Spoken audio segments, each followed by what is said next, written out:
ኧረ በስመ አብ እኔ ሙስሊም ነኝ ደግሞ አባ እንደው ምን ይኩ አባ የት ናችሁ? ኑ ላድርሳችሁ ነኝ። ያ መርሐባ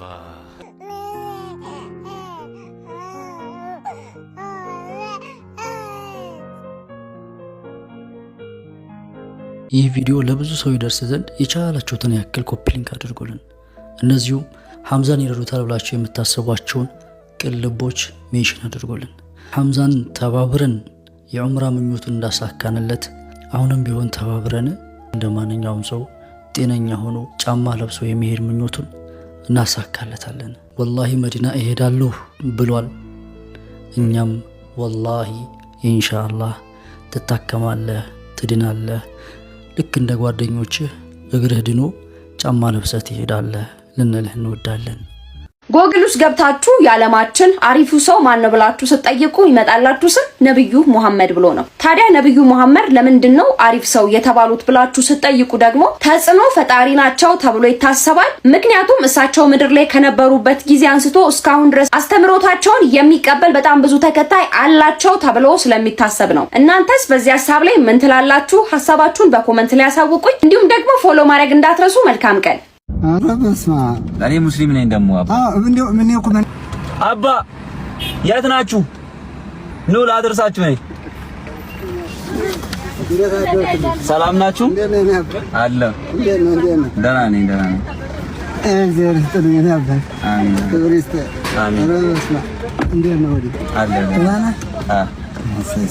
እሰርላችሁ? የሚያስረዋ እሺ በቃ እሰርት። አልታሰረ ሄድ ማለት አልታሰረ ይሄዳል፣ ግን ያው ትራፊክ ሲያየን ይቀጣናል። አዎ ልክ ነው። እዚህ ጋር አለች። በቃ አሁን ይዟል። እንደት ነህ? ደህና ነኝ። እንደት ነህ ነበር? ደህና ነኝ። ሰላም ናችሁ? ደህና እግዚአብሔር ይመስገን። ደህና አልሐምዱሊላህ። ወንድሜ ክብር ይስጥህ እናት። አሜን። እንደት ናችሁ? ይሄ ማለት ይቆም የለም መኪና ታክሲ ያስቸግራል። አዎ ገላን ልሄድ ብዬ ባስሚ እያዘው ልሄድ ገላንን ባልታች ገላን እንዲህ አውቀዋለሁ በስም ምናምን ገላን ይባላል። እዚያ ጋርመንት ነው አልፎ ኮንዶሚኒየም የሚባል እዛ አልሄድ እኮ። እዛ ናችሁ? ጌታ ይሄ እዚህ ማለት እዚህ ነው። እዚህ ናችሁ አሁን ያላችሁት? ሚካኤል እዛ ደርሳችሁ ልትመለሱ ነው? እዛ ደርሼ ልመለስ ነው። ተባረክ ወደዚህ ልተምሮ። አሚን። ቅድሜ ይስጥህ እናቴ ወግባልኝ። አሚን አሚን። ወደ ስራ እየሄድክ ነው? ሌላ ጊዜ እናት ነበር የምሸኘው። ዛሬ ደግሞ እርሶን ሳይ ለምን አባት ደግሞ አልሸኝም ብዬ ኧረ በእናትህ እርሶን እየሸኘሁ መልአኩ ይጠብቅልኝ ወለገ የኔ አባት። አሚን አሚን። አሁን ለኔ ብለህ ነው የመጣህ? ኧረ በእናትህ ኧረ ለምን ችግር የለውም አባ። ይጠብቅልኝ። ሌላ ጊዜ በየቀኑ አንዳንድ እናት እሸኛለሁ። ጠዋት ላይ ወይ ከሰዓት ስራ ሰዓት ክፍት ሰዓት ሳገኝ አንድ እናት እሸኛለሁ። በእናትህ ክብር ይስጥህ እናት። ያላሰብከው ሲሳይ ይስጥህ። አሚን አሚን። እንደው በእውነት ያላሰብከው ሲሳይ ይስጥህ። ያላሰብከው ሲሳይ ይስጥህ። አሚን አሚን። የሰው ፍቅር የሰው ሞዴል ይስጥህ። ማር ነው እንደው ማር ሁንልኝ። አሚን አሚን። እውነት ማር ሁንልኝ። እኔ አባት አሚን። አመሰግናለሁ። እንደዚህ ያለ መንፈሳዊ ስራ ማለት እንደው እግዚአብሔር እኮ ይገርማችኋል። እንደው ሰው የሚያድርበት የእግዚአብሔር ስራ ወንድምዬ በጣም ነው የማመሰግን። አብሽሩ። አዚያ አስቆምም ይየው ችግር የለውም። ቦታው አደርሳችኋለሁ። ምንም እንደው ማለት እናመሰግናለሁ። ነው ስልክህን ይዛሉ ነው። እሺ አባሽ እንደው ወንድም አለምዬ ስልክህን ሰጣጣም እንደዚህ ሳመሰግንህ ነው ሞት ታምር ነው ማለቴን እንደሆነ 09 12 ደውልልኝ። እኔም ዘይራችኋለሁ። ፈሳውነት ደግነት እንደው ደግነት ራሱ እንደው አሳራቱ ነው። እሺ ክብር ይስጥህ። አሜን። እዚች ላይ አንተ ወደዚህ ነው የምትመለስ? እኔ ወደዛው ነኝ። ችግር የለውም። ወደዚህ እመለሳለሁ። ወደዚህ እዛው ይቀደም እዛው ሰፈር ደግ ሳያችሁ እንዴት እሳቸውን የመሰለ ሰው ይቆማል ብዬ ነው። ወንድሜ በጣም ነው ተመረ። አሜን አሜን። ክብር ይስጥህ። አሜን። ወደ ዳሩንና እሺ እዚህ ናቸው መሰለኝ። ዙሪ እደውልልሃለሁ ወንድም አለ ሁሉ ጊዜ ሳመሰግንህ ነው መኖር። ኧረ ችግር የለውም አባ በምትፈልጉኝ ሰዓት አለሁ እኔ እንደው በእውነት እኔ መንፈሳዊ ስራ እንደው ራሱ አስተማረኝ ራሱ። እሺ አመሰግናለሁ። ክብር ይስጥልኝ። አሜን። መድኃኒዓለም ይጠብቅልን። አሜን። ሐሳብህን ያከናውንልህ። መልካም ትዳር ይስጥህ። እንደው እግዚአብሔር ያልታሰበ እንጀራ ያልታሰበ ሲሳይ ይስጥህ። መላኩ አይለህ እግዚአብሔር መላጣዊ ነው። መድኃኒዓለም ይጠብቅህ ወንድም አለ። አምላክ ይባርክህ። እሺ አመሰግናለሁ። አምላክ ይባርክና አምላክ ይባርክህ። እሺ መላኩ ይጠብቅልኝ። እሺ ወዴት እደውልልሃለሁ። እሺ እሺ እናቴ እደውልልሃለሁ። እንደው ማነው ጀርሙ ይዘው የኔ ወይ ደግሞ ሞያ ብላችሁ እሺ ሙራድ እሺ አባ እሺ እደውልልሃለሁ ኋላ እሺ እናቴ ትሞት እሺ እናቴ እሺ ክብር ይስጥ ሙራድ አሜን። እሺ ሰላም ሁኑ። እሺ አባ ክብር ይስጥ። እሺ ጎግል ውስጥ ገብታችሁ የዓለማችን አሪፉ ሰው ማን ነው ብላችሁ ስትጠይቁ ይመጣላችሁ ስም ነብዩ መሐመድ ብሎ ነው። ታዲያ ነብዩ መሐመድ ለምንድነው አሪፍ ሰው የተባሉት ብላችሁ ስትጠይቁ ደግሞ ተጽዕኖ ፈጣሪ ናቸው ተብሎ ይታሰባል። እንዲህ ነው እንጂ አጀማ ለእውነት ሲመሰከር ደስ አይልም። ይሄ ነው ኢንሻአላህ። አንቺም ሻሃዳ ትይዣለሽ፣ ወደ እስልምና ወደ ነብያቶች መንገድ ትመጫለሽ። ተስፋችን ነው ኢንሻአላህ፣ ሞት ሳይቀድምሽ ማለት ነው። ናም ነብዩ መሐመድ አለይሂ ሰላቱ ወሰላም እንደ ዓለም አቀፍ ቁጥር 1 ላይ አስቀምጧቸዋል። ጂሰስ እንኳን ቁጥር 3 ላይ ነው ያለው፣ ኢየሱስ ክርስቶስ ማለት ነው። ይህም የሆነበት ምክንያት ነብዩ መሐመድ አለይሂ ሰላቱ ወሰላም በጣም ተጽዕኖ መፍጠር ስለቻሉ ነው። ተጽዕኖ መፍጠር የሚቻሉት ለምንድን ነው ከተባለ የሰው ልጅ ሰዎች ላይ ተጽዕኖ ሊፈጠር የሚችለው አኗኗሩ፣ አኽላቁ፣ ባህሪው፣ ጸባዩ ነው። አኗኗሩ ነው። ኦኬ ያኔ የሰው ልብ የሚገዛው ነብያችን አለይሂ ሰላቱ ወሰላም ቁርአን ላይ ምንድነው የተባሉት? ወኢነከ ለዓላ ኹሉቂን ዐዚም፣ አንተ በታላቅ ስነ ምግባር ላይ ነህ። የሰው ልጅ በታላቅ ስነ ምግባር ላይ ከሆነ የሰው ልብ መግዛት ይችላል። ኦኬ በእውነት ላይ ቆሞ ግን መሆን አለበት። የሱ ስነ ምግባር በውሸት ላይ ቆሞ ከሆነ የሰው ልብ ሊገዛ አይችልም። ይሄ ነው የሰው ልብ መግዛት ይቻላል የነብያችን አለይሂ ሰላቱ ወሰላም ምግባር ማለት ነው። አኢሻ ረዲየላሁ ዐንሃ ስለ ነብዩ መሐመድ አለይሂ ሰላቱ ወሰላም ስትናገር ሲራመዱ ልክ በቃ ቁርአን ናቸው ብለው አይሻ የገለጸቻቸው ማለት ነው። በቃ ቁርአን ናቸው። ምን ለማለት ተፈልገው ነው? በቃ ህይወታቸው ሁሉ ነገራቸው የአላህን ቃል በህይወታቸው ያመጡ የአላህን ቃል የሚተገብሩ ናቸው ነው። ኦኬ ስለዚህ ይሄ ደግሞ የበለጠ ደረጃቸውን ከፍ ያደርጋቸዋል፣ የሰው ልብ መግዛት እንዲችሉ ያደርጋል ማለት ነው። እና ሐቁ ይሄ ነው። ኦኬ ክርስቲያኖች ሳይመሽ ሞት ሳይመጣ ወደ መቃብር ሳንሸኝ የነብያቶችን መንገድ ያዙ። የእሳቸው መንገድ አዲስ መጤ አይደለም፣ የአብርሃም መንገድ ነው ወገኖቼ።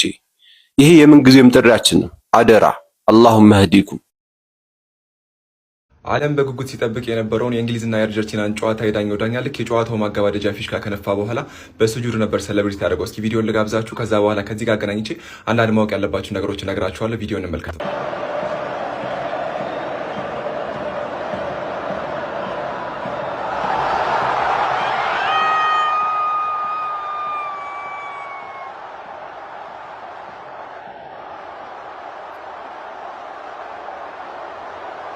ይህ ዳኛ እስማኤል ይባላል። እንግዲህ የኔ ሞክሼ ነው። በዜግነት አሜሪካዊ ነው። እንግዲህ ዘሩ ወይም ትውልዱ ደግሞ ከሞሮኮ ይመዘዛል።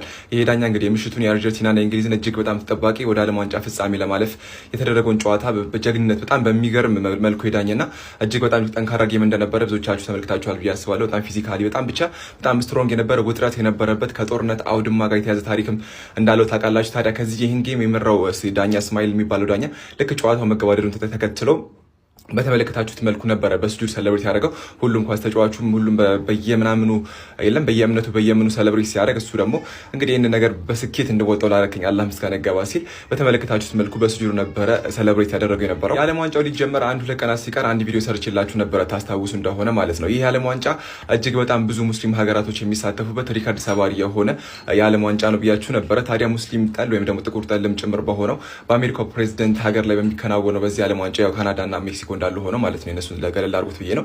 ታዲያ በዚህ ዓለም ዋንጫ ላይ እንግዲህ እሱ ሊያየው የማይፈልገውን ነገር በሀገሩ ምድር ላይ እጅግ በጣም አብዝቶ ይመለከታል ብያችሁ። ታዲያ የሆነውም የተከናወነውም ደግሞ ይህ ነው። እጅግ በጣም ብዙዎች በዱዓ በሱጁድ ሲያሸበርቁበት የነበረ የዓለም ዋንጫ ሆኖ አልፏል። ብዙ ጊዜ ኳስ ተጫዋቾች ሱጁድ ሲያደርጉ ተመልክተናል። ከዚህም ባሻገር ደግሞ ኮቺንግ ስታፎች ማለትም ኮቾቹ ምናምን ነገር ደግሞ ሱጁድ ሲያደርጉ ተመልክተናል። ይሄ ነገር በግብጽ ብሔራዊ ቡድንና መሰል ነገሮች በጣም የተመለከትነው ጉዳይ ነው። ነገር ግን ዳኛው ሱጁድ ያደርጋሉ ብለን በፍጹም አልጠበቅንም ነበረ።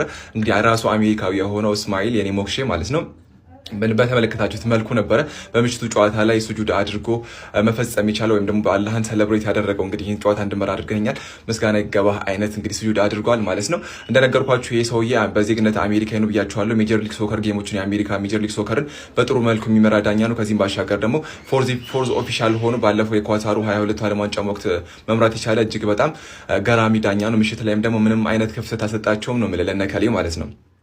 አግኝተኛል አይደለ? ለነከሌ ምንም አይነት ክፍተት አልሰጣቸውም። ኤኒዌይስ ይሄን ካወራቸው አይቀር ግን አንድ ነገር መጨመር አለብኝ። ሜሲ አሁንም ለዓለም ማለት ነው ምን ያህል ጎት መሆኑን አሳይቷል። አሁን ላይ የሚጨቃጨቅ ሰው ካለ እንግዲህ የሰው መታየት ነው ያለበት። በምንም መንገድ ከሱ ጋር ክርክር እንደማያስፈልግ ለዓለም ያሳየበት ጨዋታም ጭምር ነበረ። ከእንግሊዝ ጋር 2 አሲስት አድርጎ ምን ያህል ሰውየው በቃ ምንም የማይገመት አይነት ሌላ ሌቭል ያለ ሰው መሆኑን አሳይቷል። አሁንም የምትጨቃጨቅ ከሆነ ራስን ቆም ብለህ ማየት አለብህ ማለት ነው፣ ወይም ደግሞ መታየት ይኖርብሃል። ለማንኛውም ሜሲ ለዓለም ምን ያህል አሁን በዚህ እድሜው ሌላ ሌቭል ላይ እንደሆነ ያስመሰከረበት ምርጥ ጌም ሆኖ አልፏል ማለት ነው። ሌላ አጋራችሁ ብዬ ነው። ቪዲዮን በደንብ ላይክ፣ ኮፒ ሊንክ፣ ሼር፣ ሪፖስት ነው ነገር አድርጉት። ሰላም አለይኩም መቻች ናችሁ ደህና ናችሁ? ዛሬ ሕክምና ገብቼ ነበርና ሳርጀሪ መሰራት አለበት፣ ቀዶ ሕክምና መደረግ አለበት። ጣቶችም ደህና ናቸው ምናምን ነገር ብለው ወላሂ ቢላሂ በጣም ደስ ነው ያለው። የሆነ በቃ ሞራልና ጀግንነት ነው የተሰማኝ። ወላሂ ይሄ ነው ብዬ አልነግራችሁም። እና 300 ስንት ነበር? 300 ሺህ ብር ተብያለሁ። ይሄን ብር ደግሞ መቼም አላህን ይዤ አላጣውም። እንኳን ይሄን አረም ሌላም ነገር የኔ ጌታ ያደርጋል። እና በቃ ምን ብዬ ልንገራችሁ፣ እንደኛ ጫማ አድርግ፣ እንደኛ ህይወትን ትመራለህ፣ ኑሮ ያምራል የምትል ከሆነ በቃ አካውንቴንም ስልክ ቁጥሬንም ከስራ አስቀምጥላችኋለሁ። በቃ እኔ መጥቀም ከፈለጋችሁ በዚህ አካውንት ብቻ ነው የምታገኙ። ከምሬ ስልክ ቁጥርን ከፈለጋችሁ የራሴ በዝ ይሄን ቪዲዮ የምታውሱ ስላሴ አይገባህም። ከዛስ በቃ ሚስጥር ነው ይለዋል። አምላክ ራሱ ለምንድን ነው ሚስጥር የሚያደርገው? መጽሐፍ ቅዱስን ስናነበው የለም ይሄ እኮ የለም ብለን እንዳንጠይቅ ደግሞ አንተ ሙስሊም ሆንክ ጆቫ ሆንክ የሆነ ነገር ሆንክ ብለው ይጫነዋል። ለአንተም ግራ ይገባህና ትተዋለህ። ግን አንድ አምላክ መሆኑ ታውቃለህ። እኔ በአጭር ጊዜ እንዲያልሆንኩ በዚሁ አጋጣሚ ወንድሜ አንድ ሰው ሲለወጥ ረጅም ዘመን ብዙ ነገር አገናዝቦ ነው። እኔ ብዙ ነገር አንብቤያለሁ። መጽሐፍ ቅዱስን ረጅም ዘመን ነው ያነበብኩት፣ አላገኘሁትም። እግዚአብሔር መንፈስ ነው የሚል አለ። መንፈስ ከሆነ ኦኬ፣ ያ መንፈስ የሆነው አምላክ ከሆነ የትኛው አምላክ ነው የሞተው ብለህ ስጠይቅ ወልድ ይሉሃል። ይለያያሉ? አይለያዩ። ምንም እኮ እንደው ሎጂኩን እንኳን ብታስበው በጣም ሲምፕል ነው። እኔ መልካሙ ስወለድ ስጋ አለኝ፣ ነፍስ አለኝ፣ መንፈስ አለኝ። አንድ ላይ ነው የተወለዱት ስጋዬም ነፍሴም። አብ ወልድ መንፈስ ቅዱስ የማይለያዩ ከሆነ አብም ተወልዷል፣ ወልድም ተወልዷል፣ መንፈስ ቅዱስ ተወልዷል ብለህ ስትጠይቅ አይ አልተወለደም። እና ወልድ አካል የሆነው ደግሞ አንዱ አምላክ ተወለደ። ሁለቱ የት ናቸው? አይ አይለያዩ። ለምንድን ነው የኔ አምላክ እዚህ ጋር ሰይጣን ያስጨንቃል፣ ዓለም ያስጨንቃል፣ ኃጢአትም ያስጨንቃል። አምላክ እንዳልገባው ለምን ደሞ ያስጨንቀኝ ብዬ ያው መጽሐፍ ቅዱስ ረጅም ዘመን ስለማነብ ከፕሮቴስታንትም የሚያወጣኝ ከእግዚአብሔር ቃል ውጭ ስለሆኑ ነው፣ ሌላ አይደለም። አሁን የእግዚአብሔርን ቃል እያወቅኩኝ ለምን ትኩረት አልሰጥም ብዬ ስሰጥ ወንድ ልጅ ትወልጃለሽ ነው የተባለው። እንዴ ስሙንም ኢየሱስ ትይዋለሽ። የሚወለደው ወንድ ልጅ ከሆነ አምላክ ከተወለደ አምላክ ይሞታል? አይሞትም። አምላክ ይሰቀላል? አይሰቀልም። ታዲያ ማን ነው የተሰቀለው? ኢየሱስ። ኢየሱስ ደግሞ ማን ነው? ከማርያም የተወለደ። አየህ፣ ማንበብ አንዳንዴ ይጠቅማል። በማንበቤ መጽሐፍ ቅዱስን በስነ ስርዓት በማንበቤ ኢየሱስ ክርስቶስ ሰው መሆኑን አምላክ እንዳለው አባት እንዳለው ራሱ ተናገረ። አምላኬ አምላኬ ስለምን ተውከኝ? የትኛውን አምላክ ነው ስለምን የተወው? የትኛውን አባት ነው ስለምን ተውከኝ የሚለው? ኢየሱስ ክርስቶስ በመስቀል ላይ አምላኬ ተውከኝ አለ። ሁለተኛ የአባቴን ፈቃድ ልፈጽም ነው ይላል።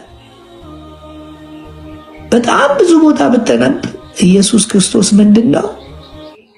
ሰው ነው። በአንድ አምላክና በሰው መካከል አንድ አለ፣ እሱም ኢየሱስ ክርስቶስ ሰው የሆነው ነው የሚለው። ኦኬ። ስለዚህ ሰው ሆኖ ከመጣ አምላክ ተዋህዷል ካልከኝ አንድ ላይ አምላክ መሞት አለበት።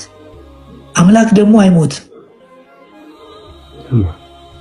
አምላክ ካልሞተ ታዲያ ማን የሞተው? አይ በስጋ ሞተ። እስቲ አምላክ በስጋ ሞተ የሚባል መጽሐፍ ቅዱስ ውስጥ አውጣ። የለም።